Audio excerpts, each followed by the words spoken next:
പമ്പുകളിൽ നിന്ന് കന്നാസുകളിലും കുപ്പികളിലും പെട്രോളും ഡീസലും നൽകാത്തതിൽ പ്രതിഷേധം ശക്തമാകുന്നു. കേന്ദ്ര സർക്കാർ കൊണ്ടുവന്ന നിയന്ത്രണത്തിന്റെ ഭാഗമായാണ് കന്നാസുകളിലും കുപ്പികളിലും ഇന്ധനം നൽകാത്തത്.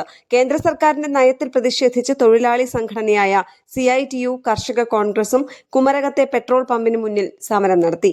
കായലോര മേഖലയായ കുമരകത്ത് തൊഴിലാളികൾ മത്സ്യബന്ധനത്തിനും കാർഷിക മേഖലയിൽ പോകുന്നതിനും വള്ളത്തെയാണ് ആശ്രയിക്കുന്നത്. പമ്പുകളിൽ നിന്ന് ഇന്ധനം വാങ്ങി വള്ളത്തിലെ എഞ്ചിനിൽ ഒഴിച്ചാണ് ഓടിച്ചിരുന്നത്. ഇന്ധനം കിട്ടാതെ വന്നതോടെ മത്സ്യബന്ധനത്തിനും കാർഷിക മേഖലയിലും തൊഴിലാളികൾക്ക് പോകാൻ കഴിയാതായി. തൊഴിലാളികൾക്ക് ഇന്ധനം നൽകുന്നതിന് ബദൽ സംവിധാനം കണ്ടെത്താതെയാണ് കേന്ദ്ര സർക്കാർ പുതിയ നിയമം നടപ്പാക്കിയത് എന്നാണ് തൊഴിലാളികളുടെ പരാതി.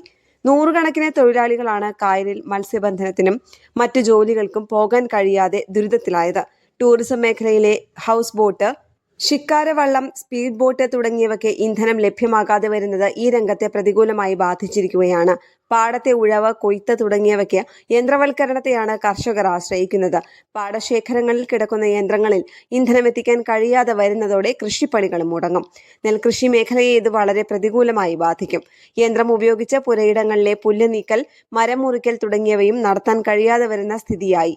പെട്രോൾ, ഡീസൽ കുപ്പികളിലും കന്നാസുകളിലും ലഭിക്കാതെ വരുന്നത് എല്ലാ മേഖലയെയും പ്രതികൂലമായി ബാധിച്ചിരിക്കുകയാണ്. ന്യൂസ് ഡെസ്ക്, കേരള പ്രണാമം.